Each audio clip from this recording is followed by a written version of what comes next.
pessoal! Dando continuidade aos estudos sobre o princípio de propagação retilínea da luz, que a gente começou a estudar no vídeo anterior, vamos falar agora sobre câmara escura e eclipse. No vídeo anterior, a gente viu que a gente vai considerar essa propagação em linha reta dos raios de luz, e isso vai facilitar na hora de estudar os fenômenos a partir dessa propagação em linha reta, porque a gente vai poder utilizar a geometria para estudar esses fenômenos. Então a gente vai continuar estudando a ótica geométrica. A câmara escura, ela vai nos ajudar a entender como funciona uma câmera fotográfica. Então os estudos da câmara escura de orifício, ou então uma caixa escura, basicamente, com um pequeno buraquinho, com um pequeno orifício, vai nos ajudar a entender a formação de imagens e como funciona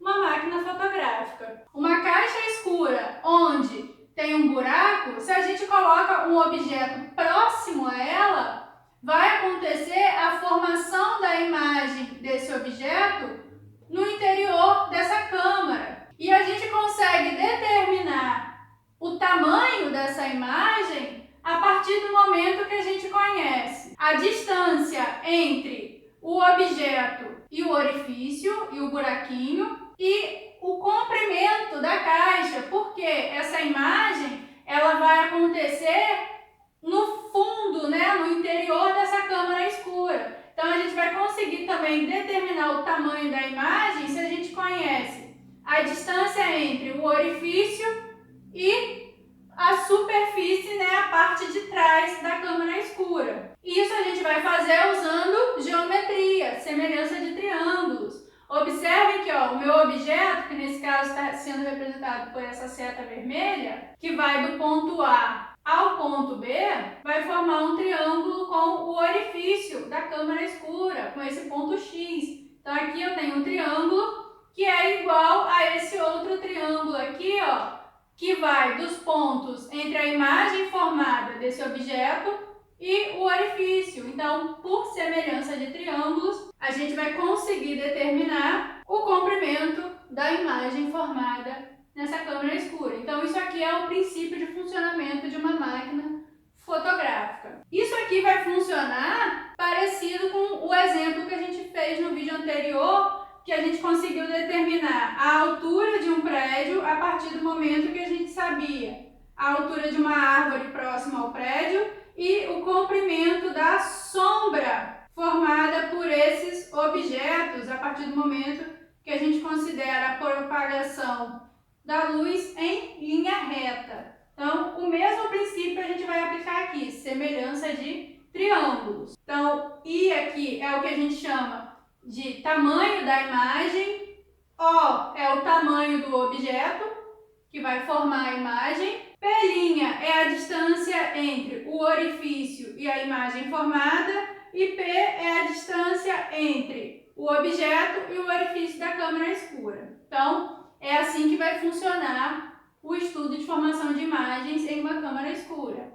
E a formação de eclipses vai acontecer a partir da formação de sombra e penumbra. O que é uma sombra? O que é uma penumbra? A sombra é uma região totalmente escura que vai surgir a partir do momento que um corpo opaco, então um corpo que não deixa a luz passar, fica entre uma fonte de luz e aí ele vai criar um bloqueio, ele não vai deixar a luz passar, já que ele é opaco, e vai criar então uma região escura. Então nesse caso a gente tem aqui primeiro uma fonte pontual, uma fonte pequena, que a gente pode considerar como um ponto. No caso dessa fonte pontual, ela vai formar essa região escura que a gente vai chamar de sombra. Se a gente tiver um corpo extenso, uma fonte de luz extensa agora, como vai funcionar? Como agora a gente tem uma fonte extensa de luz e um corpo opaco de novo, então a gente tem aqui de novo um corpo que não deixa a luz passar, o que vai acontecer? Essa propagação em linha reta da luz, ela vai formar uma região de sombra,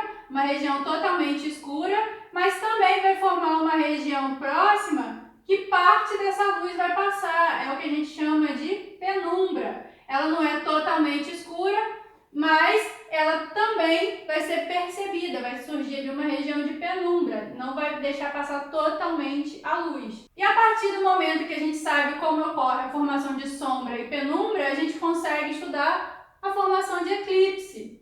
Por exemplo, o eclipse solar vai acontecer quando a Lua estiver entre a Terra e o Sol. A gente vai chamar esse eclipse de eclipse solar. E o que vai acontecer? Por conta dessa propagação retilínea da luz, então eu tenho aqui raios solares que se propagam em linha reta, que ao encontrarem esse corpo opaco aqui, que nesse caso é a Lua, uma parte dessa luz vai ser bloqueada e vai surgir então aqui na Terra uma região de sombra, onde não vai passar nenhum raio de luz e nessa região quem estiver aqui não vai enxergar o Sol vai estar bloqueado pela Lua e quem estiver nessa outra região aqui, ó, próxima, vai estar na região de penumbra, então vai ver um eclipse parcial do Sol. E o eclipse lunar é o contrário, é quando a Terra está entre o Sol e a Lua.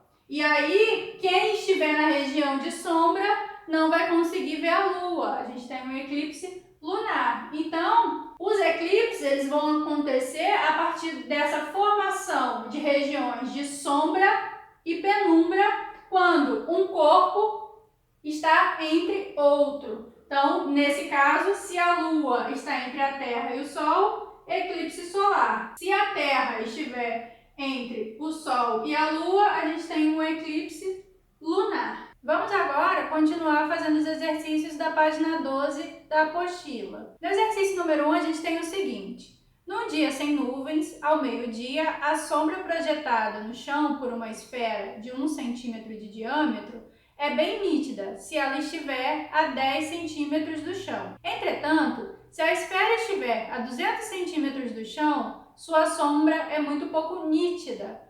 Qual é a principal causa do efeito observado? Então, o exercício número 1 está falando sobre a formação de sombra. Vamos lembrar que existem dois tipos de formação, a sombra e a penumbra. No caso, como o objeto inicialmente estava a 10 centímetros do chão, a sombra formada ela era mais nítida. E quando a gente afasta o objeto do chão, ele passa a ficar a uma distância do chão de 200 centímetros, essa sombra ela já não fica mais tão nítida. Por quê? Como o Sol ele é uma fonte extensa de luz, vai ocorrer a formação de penumbra também. E, portanto, a imagem não vai ser tão nítida. Então, nesse caso do número 1, a imagem não vai ser tão nítida porque vai haver a formação de sombra e penumbra, porque o Sol é uma fonte de luz extensa. Vamos ver o exercício número 2. É possível uma fonte dita primária ser considerada secundária? Explique isso. É possível. Um objeto ele pode ser uma fonte de luz primária e quando ele estiver apagado, ele vai ser iluminado por outra fonte de luz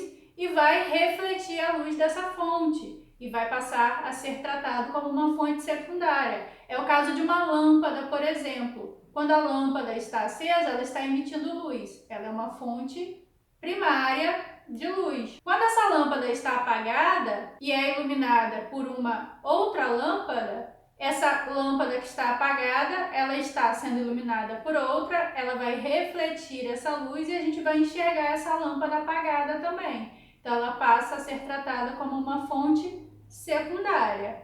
Então, sim, é possível. No exercício número 3, um aluno possui uma camiseta em que está estampada a palavra física. Quando iluminada com a luz do sol, luz branca, ela apresenta as cores azul para a palavra física e branca para o tecido. Se a camiseta for iluminada com uma luz amarela de uma lâmpada de sódio, a camiseta e a palavra física serão vistas nas cores, respectivamente. Quais palavras devem ser colocadas nas lacunas?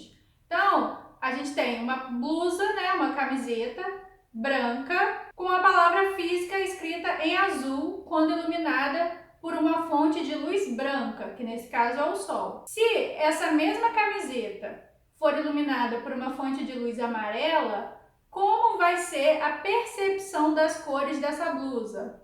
Da palavra física, que está em azul, e do tecido, que é branco. Bom, o tecido da camisa, branco, significa que ele, ao ser iluminado por uma fonte branca e parecer branco, que ele reflete todas as frequências de luz, então todas as frequências das cores. Então, ao ser iluminado por uma lâmpada amarela, ele vai refletir a frequência amarela. Então, a camiseta vai parecer amarela. E a palavra física, que está em azul, significa que ela absorve as frequências das outras cores e reflete apenas o azul. Então, ao ser iluminado por uma lâmpada amarela, se ela só reflete o azul, significa que ela absorve o amarelo. Então, a palavra vai parecer preta. Então, nesse caso, a camisa branca com a palavra em azul, ao ser iluminada por uma lâmpada amarela, a camiseta vai parecer amarela e a palavra física vai parecer preta. Eu vou encerrar o vídeo com esse exercício número 3 da página 12, mas vocês podem terminar essa página fazendo o exercício número 4, número 5 e número 6.